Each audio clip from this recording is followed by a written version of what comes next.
Hello student, आज हम लोग बात करेंगे 11th फिजिक्स के बारे में। 11th फिजिक्स पहले चैप्टर अर्थात फिजिकल वर्ल्ड के बारे में बात करेंगे। तो देखेंगे आपका फिजिकल वर्ल्ड क्या है। फिजिकल वर्ल्ड जो होता है फिजिक्स की दुनिया अर्थात भौतिक जगत क्या है, टॉपिक है आपका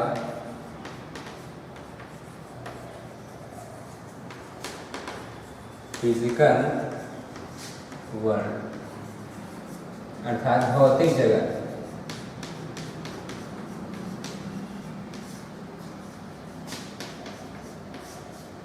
इस लेसन को स्टार्ट करने से पहले कुछ इम्पॉर्टेंट इंफॉर्मेशंस हैं, जैसे कि 10th था 11th के बीच में जो गैप होता है उस गैप को फिल करना बहुत ज़रूरी है। कई बार क्या होता है ये चैप्टर छोड़ दिया जाता है जिससे आगे चलकर फिजिक्स में डिफिकल्टी क्रिएट होता है। इस चैप्टर को पढ़ने से फिजिक्स का पढ़ने का एक टोन सेट हो जाता है। इस डिफिकल्टी को कम करने के लिए जैसे जो स्टूडेंट्स आगे मैथ लेना चाहते हैं, जो आगे बायो लेना चाहते हैं, बायो वाले स्टूडेंट्स के लिए मैथ्स का कनेक्शन होना बहुत ज़रूरी है। मैथ्स का बेसिक नॉलेज फिजिक्स को चलाने के लिए बहुत ज़रूरी है। फिजिक्स का पूरा अध्ययन करने के लिए मैथ्स का बेसिक जैसे ट्रिग्नोमेट्री है, कैलकुलस है और इंटीग्रेशन है, जैसे इन सब चीज़ों का बेसिक होना बहुत ज़रूरी है। तो आइए स्टार्ट करते हैं पहले भौतिक जगत। इसके अंतर्गत हम पहले पढ़ेंगे साइंस क्या है, फिजिक्स क्या है, फिजिक्स के अंतर्गत चीज़ों का अध्ययन किस प्रकार किया जाता है, किन की चीज़ों का अध्ययन किया जाता है, फिजिक्स जो है किन किन प्रिंसिपल पर आधारित है। पहले देखेंगे इसमें साइंस क्या है।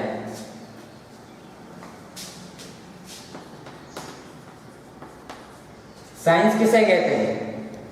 साइंस जो है एक लैटिन वर्ड सेंटिया से बना हुआ है।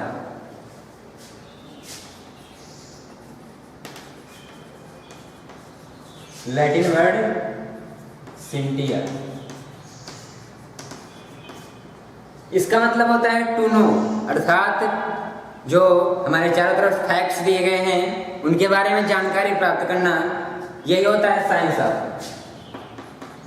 टू नो, अर्थात किसी के बारे में जानना, जो भी फैक्ट्स दिए गए हैं उसके बारे में जानकारी प्राप्त करना, वो आपका साइंस के अंतर्गत आता है। इसके बाद देखेंगे फिजिक्स क्या होता है।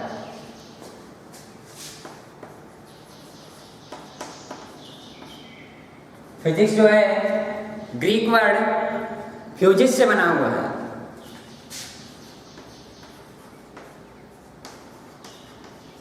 ग्रीक वर्ड फ्यूजिस से बना हुआ है, जिसका मतलब है स्टडी ऑफ नेचर, अर्थात प्रकृति के बारे में जो अध्ययन किया जाता है, प्रकृति के बारे में जो फिनोमिना है उसके बारे में जो अध्ययन किया जाता है आपका, वही फिजिक्स कहलाता है। स्टडी ऑफ नेचर, इस स्टडी अर्थात प्रकृति का अध्ययन करने के लिए जो स्टडी प्रयोग की जाती है वो आपकी साइंटिफिक स्टडी है।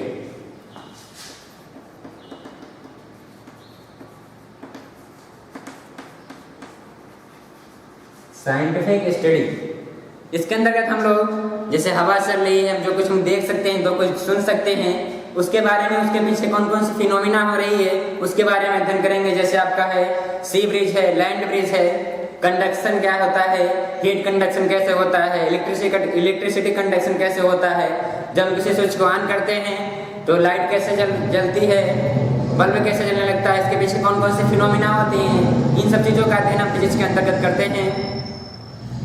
इसके बाद देखेंगे मैथमेटिक्स जो है फिजिक्स पर किस प्रकार आधारित है।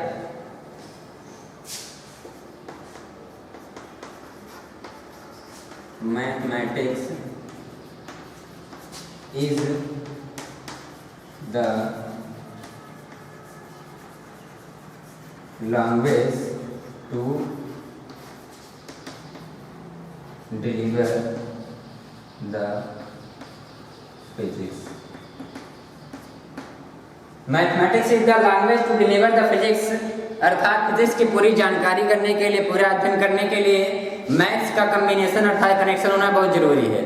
मैथ्स का बेसिक अर्थात ट्रिग्नोमेट्री क्या है, ट्रिग्नोमेट्री का बेसिक, कैलकुलस क्या है, कैलकुलस के बारे में जानना, उसके बाद आपका इंटीग्रेशन के बारे में जानना, इन सब का बेसिक जानना बहुत जरूरी है फिजिक्स का अध्ययन करने के लिए। क्योंकि जो फिजिक्स है, फिजिक्स में किसी चीज़ का अध्ययन करने के लिए उसका मेजरमेंट किया जाता है, उसका ऑब्जर्वेशन करते हैं, ऑब्जर्वेशन करने के बाद उसका करेक्शन होता है, करेक्शन करने के बाद उसमें जो प्रेक्षण प्राप्त होते हैं उसकी जो कमियां होती हैं उसको दूर की जाती हैं।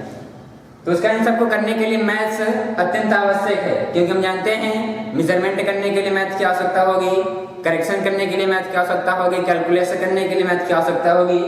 तो mathematics the language to deliver the physics, अर्थात फिजिक्स का पूरा अध्ययन करने के लिए मैथ्स का बेसिक होना अत्यंत आवश्यक है। तो इसका देखेंगे जो फिजिक्स में रूल्स बनाए जाते हैं, जो फिनोमिना बनाए जाते हैं, वो कैसे होते हैं, अर्थात यूनिवर्सल फिनोमिना बनाए जाते हैं।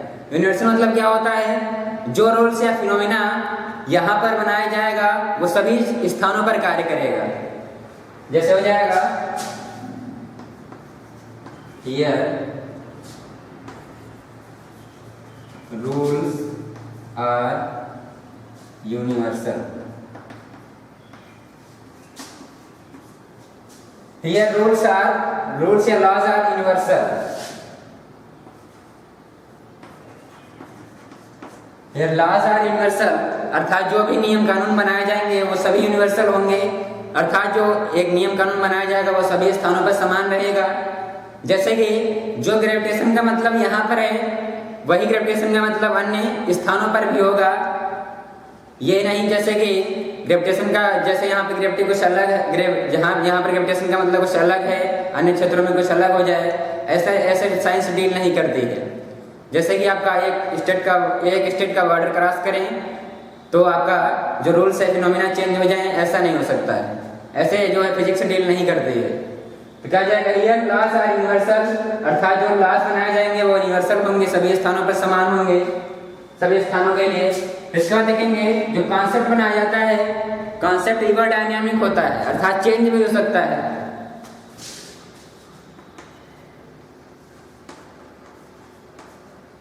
कॉन्सेप्ट आर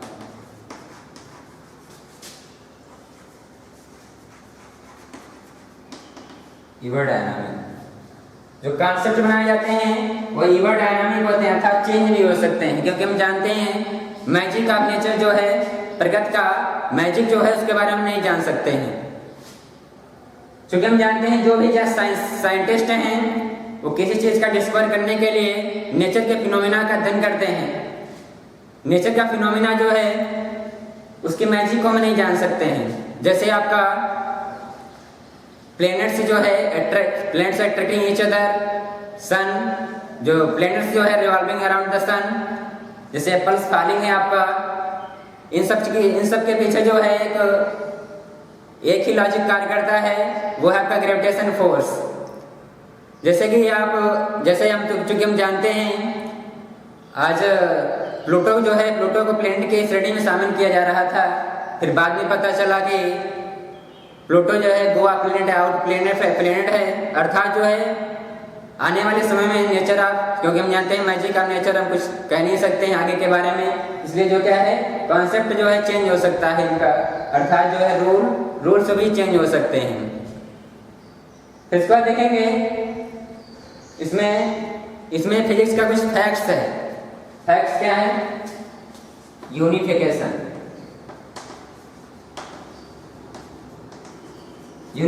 क्या होता है? यूनिफिकेशन जो है अलग अलग फिनोमिना को एक कॉमन रूल प्रदान कर दिया जाए, दैट इज कॉल्ड यूनिफिकेशन, अर्थात अलग अलग फिनोमिना को एक कॉमन रूल या कॉमन लॉ प्रदान कर दिया जाए, दैट इज कॉल्ड यूनिफिकेशन। जैसे कि आपका एप्पल्स फॉलिंग है, जैसे आपका है प्लैनेट्स अट्रैक्टिंग ईच अदर, इन सब का जब न्यूटन ने अध्ययन किया तो पाया कि इन सब के पीछे एक लॉजिक कार्य करता है, that is called gravitational force.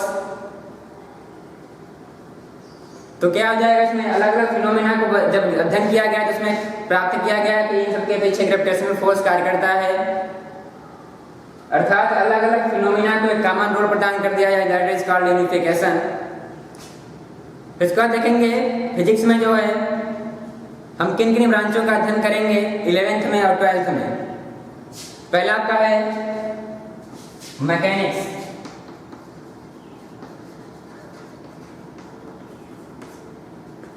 Mechanics के अंतर्गत हम स्पीड है, मोशन है, वेलोसिटी है, फ्लूइड मैकेनिक्स है, मशीन्स हैं, रोटेशनल मोशन है, ग्रेविटेशनल फोर्स है, इसके बारे में अध्ययन करेंगे। 11th का 80 से 90 से सिलेबस मैकेनिक्स के अंतर्गत आता है। 11th का जो है 80 से 90% सिलेबस जो है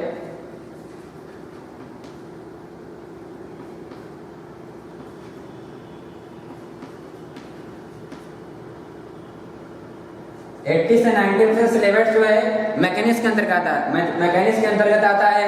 मैं इसके अंतर्गत हम स्पीड है, मोशन है, वेलोसिटी है, फ्लूइड मैकेनिक्स है, मशीन्स है, ग्रेविटेशनल फोर्स है आपका, इन सब चीजों का अध्ययन मैकेनिक्स के अंतर्गत किया जाता है। फिर आपका अगला ब्रांच है थर्मोडायनामिक्स।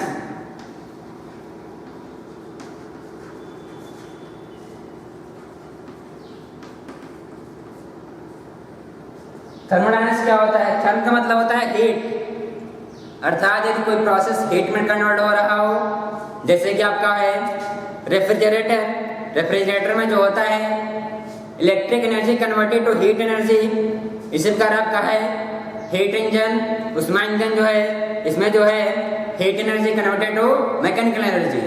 इन सब चीजों का अध्ययन जो है थर्मोडायनामिक्स के अंतर्गत किया जाता है।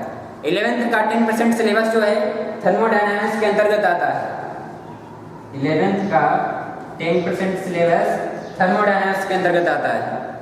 इसका बाद है अगली ब्रांच आपका इलेक्ट्रोस्टैटिक्स। इलेक्ट्रोडायनामिक्स इसके अंतर्गत जो है इलेक्ट्रिसिटी क्या है, मैग्नेटिज्म क्या है, एसी करंट क्या है, डीसी करंट क्या है, अर्थात अल्टरनेटिंग करंट, डायरेक्ट करंट क्या है, इन सब चीजों का अध्ययन हम इलेक्ट्रोडायनामिक्स के अंतर्गत करते हैं। मैग्नेट किस प्रकार बिहेव करता है, इसका अध्ययन भी इलेक्ट्रोडायनामिक्स के अंतर्गत किया जाता है। इसका अध्ययन जब हम 12th में करेंगे, इसका अगली ब्रांच हो जाएगा आपका ऑप्टिक्स। क्या ऑप्टिक्स इसके अंतर्गत जो है लाइट के अलग अलग फिनोमिना का अध्ययन किया जाता है, जैसे कि आपका हो जाएगा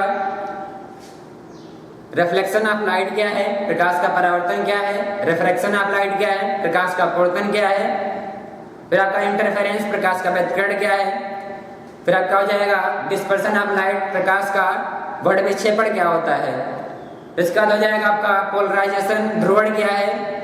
इन सब चीजों का अध्ययन ऑप्टिक्स के अंतर्गत करते हैं। इसका अध्ययन हम 12th में करेंगे।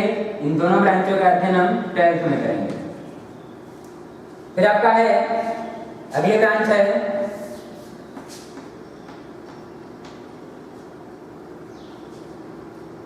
जैसे आपका न्यूक्लियस है। न्यूक्लियस के अंतर्गत एटम्स हैं, सब एटॉमिक है। इन सब चीजों का अध्ययन न्यूक्लियस के अंतर्गत करते हैं, अर्थात बहुत छोटी चीजें होती हैं, अर्थात बहुत छोटे पार्टिकल होते हैं, मतलब छोटे पार्टिकल होते हैं, इन सब का अध्ययन न्यूक्लियस के अंदर करते हैं। जैसे एटम्स है, सब एटॉमिक है, इन सब चीजों का अध्ययन जो है एटॉमिक न्यूक्लियस के अंदर करते हैं। फिर तक आपका एस्ट्रोनॉमी। एस्ट्रोनॉमी क्या होता है? एस्ट्रोनॉमी जो होते हैं आसमान में स्थित स्टार्स हैं, प्लैनेट्स हैं, इन सब चीजों की स्टडी जो करते हैं वो कहलाता है आपका एस्ट्रोनॉमी। इसके बाद देखेंगे फिजिक्स में जो है चीजों का अध्ययन किस प्रकार किया जाता है। पहला आपका है माइक्रोस्कोपिक।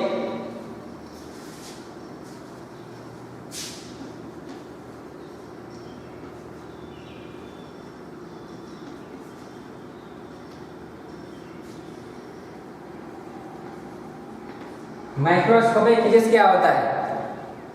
इसके अंदर जो है इनफाइनाइट साइज ऑब्जेक्ट अर्थात बड़े साइज ऑब्जेक्ट का अध्ययन जो है माइक्रोस्कोपिक फिजिक्स के अंदर किया जाता है।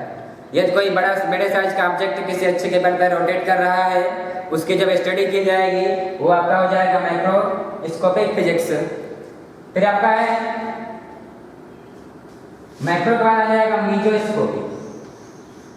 मीजोस्कोपिक और थर्ड हो जाएगा आपका माइक्रोस्कोपिक।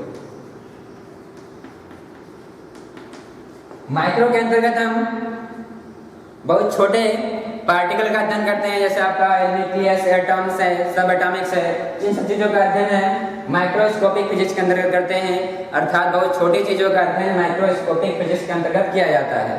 और जो चीज़ें बहुत बड़ी न तो बहुत बड़ी हैं न तो बहुत छोटी हैं, उन सब चीज़ों का अध्ययन जो है मीजोस्कोपिक फिजिक्स के अंतर्गत करते हैं। फिर आपका है आपका सेल्फ स्टडी क्या करनी है इसमें, इस चैप्टर में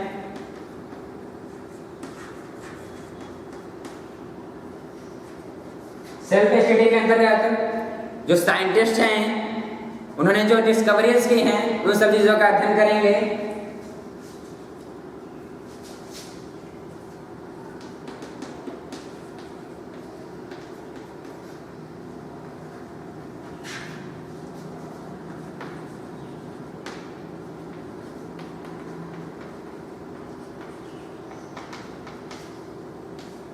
इसका जो साइंटिस्ट जो वैज्ञानिक हम उन्होंने जो अपने जो डिस्कवरीज की हैं उन सब चीज़ों का अध्ययन सेल्फ स्टडी के अंतर्गत करना होगा आप लोगों को। इसके बाद देखेंगे इसमें कुछ कंजर्वेशन लॉज हैं, जैसे आपका एनर्जी कंजर्वेशन क्या है, लॉ ऑफ एनर्जी कंजर्वेशन किसे कहते हैं, लॉ ऑफ चार्ज कंजर्वेशन क्या है, एंगुलर मोमेंटम, लीनियर मोमेंटम क्या है, इन सब चीज़ों का अध्ययन करेंगे हम आगे।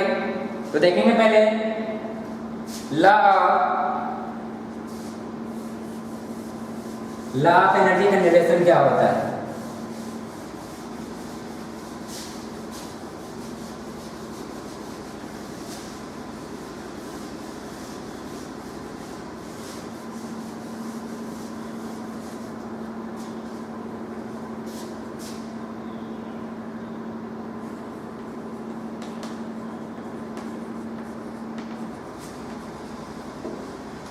कंजर्वेशन लॉज, इसके अंतर्गत एनर्जी कंजर्वेशन क्या है,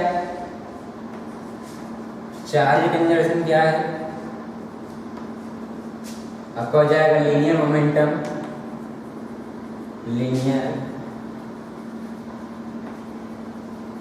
हो जाएगा। फिर आगे हो जाएगा आपका एंगुलर मोमेंटम।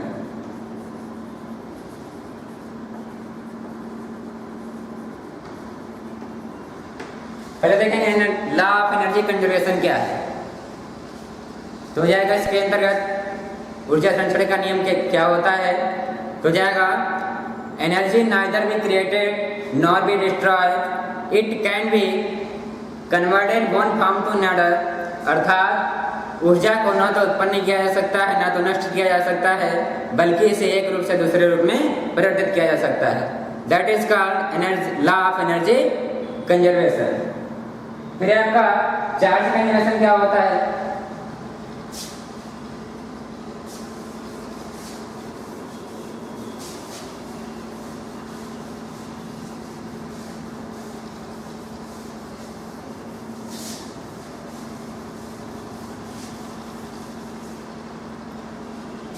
फिर देखेंगे चार्ज कंजर्वेशन, लॉ ऑफ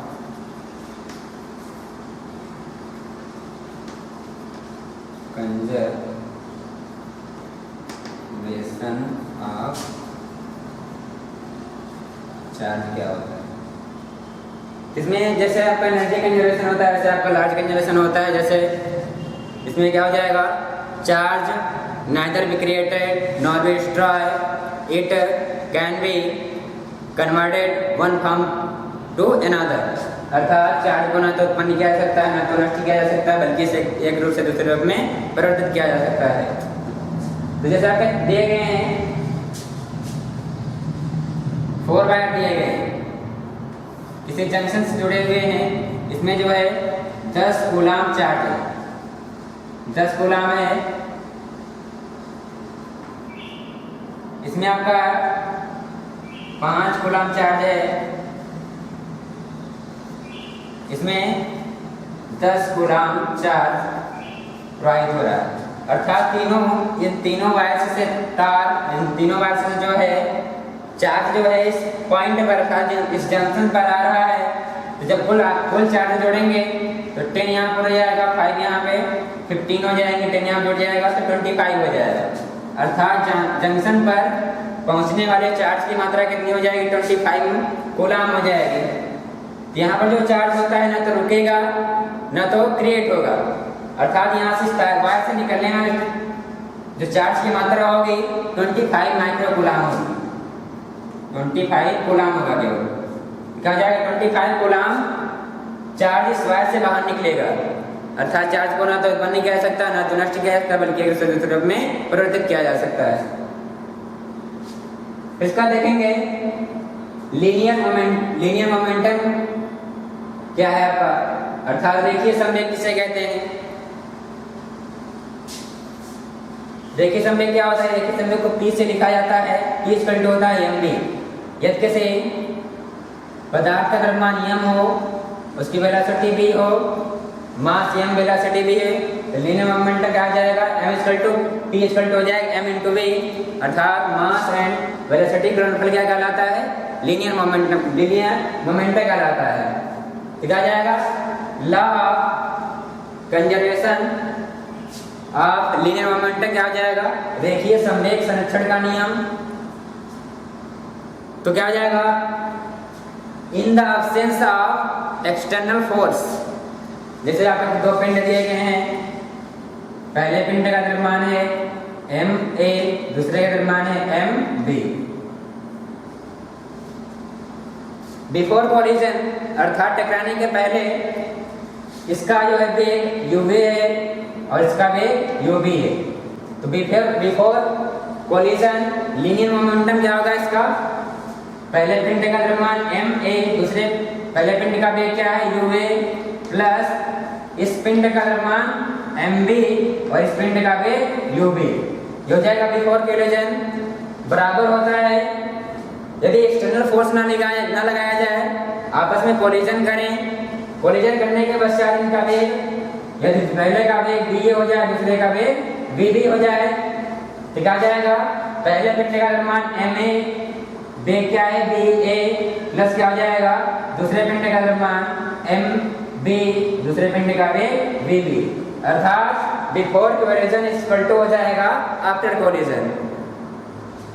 अर्थात टकराने के पहले का संवेग बराबर हो जाएगा टकराने के बाद का संवेग। यही होता है आपका रेखीय संवेग संरक्षण का नियम। अर्थात बाह्य बल की अनुपस्थिति में किसी पिंड का रेखीय संवेग संरक्षित रहता है। In the absence of external force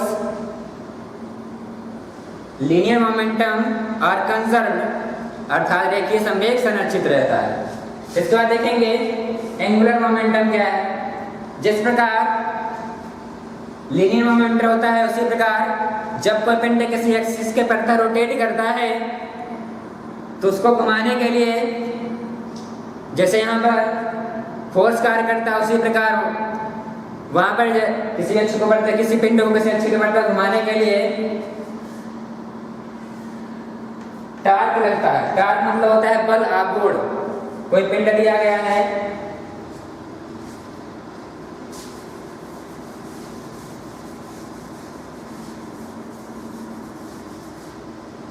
law of conservation of angular momentum.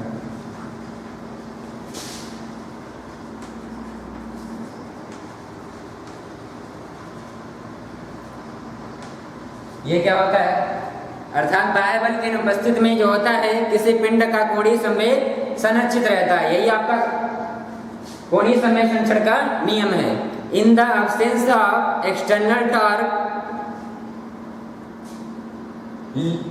Angular momentum are conserved, अर्थात बाह्य बल की अनुपस्थिति में किसी पिंड का कोणीय संवेग संरक्षित रहता है। आपका कोणीय संवेग संरक्षण का नियम है। क्योंकि हम जानते हैं किसी पिंड को किसी अक्ष के प्रकार रोटेट करने के लिए उसमें एक्सटर्नल फोर्स जो कार्य करता है उसे कहते हैं टार्क। टार्क को लिखा जाता है, टार्क जो होता है बल आघूर्ण, इसको टाउ से लिखा जाता है। टाउ से लिखते हैं क्योंकि हम जानते हैं P इक्वल टू होता है mv, जो एंगुलर मोमेंटम होता है, एंगुलर मोमेंटम को लिखा जाता है J से, J होता है या फिर L से भी लिखा जाता है इसको। तो J इक्वल टू हो जाएगा, जहाँ पिंड का द्रव्यमान नियम दिया गया है, इस पिंड को रोटेट कराने के लिए यहाँ पर m के स्थान पर हो जाता है I, अर्थात मोमेंट ऑफ इनर्शिया, जिसको लिखा जाता है I से, यहाँ पर जाएगा I, यहाँ पर दिया वेग, ये आपका वेलोसिटी दिया गया है। किसी पिंड को किसी अक्ष के प्रकार घुमाने के लिए कोणीय वेग कार्य करता है। कोणीय वेग क्या होता है? ओमेगा, अर्थात एंगुलर वेलोसिटी क्या हो जाएगा? ओमेगा। J इक्वल टू हो जाएगा I इंटू ओमेगा। तो क्या जाएगा इसका नियम हो जाएगा in the absence of external torque lead angular momentum are conserved. यही होता है आपका कोणीय संवेग संरक्षण का नियम। तो आज के वीडियो में इतना ही अध्ययन करेंगे। अगले वीडियो में देखेंगे फंडामेंटल फोर्सेस क्या होते हैं, अर्थात बेसिक फोर्सेस क्या होते हैं।